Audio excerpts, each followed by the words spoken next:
নম্বরবিহীন বাইকসহ আটক দুই দাগি চোর। এ বিষয়ে পশ্চিম আগরতলা থানার ওসি জানান, গোপন খবরের ভিত্তিতে জয়পুর এলাকা থেকে একটি নম্বরবিহীন বাইকসহ দুজনকে আটক করা হয়েছে।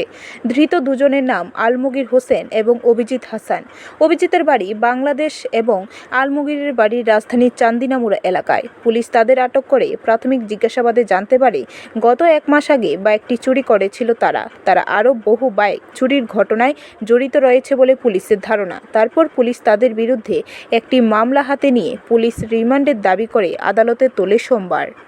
আমাদের একটা গোপন খবরের ভিত্তিতে একটা বাইক আমরা রিকভারি করেছি যেটার নাম্বার নেই এবং দুইজন চোরকে আমরা ডিটেন করেছি। একজন হলো আলমগীর হোসেন, অরিজিৎ হাসান, যার বাড়ি বাংলাদেশ। আলমগীর হোসেনের বাড়ি আমরা চান্দিনামুড়া। তাদেরকে ডিটেন করার পর জিজ্ঞাসাবাদে তারা বলেছে যে বাইকটি সে চুরি করে নিয়ে গেছে। এর আগেও কয়েকটা বাইক চুরির ইনসিডেন্টে আলমগীর হোসেন ইনভলভমেন্ট আছে।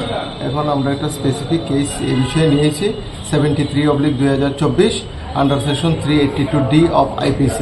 আজকে তাদেরকে পুলিশ রিমান্ড চেয়ে আমরা আদালতে প্রেরণ করব। ব্যুরো রিপোর্ট, খবর ত্রিপুরা।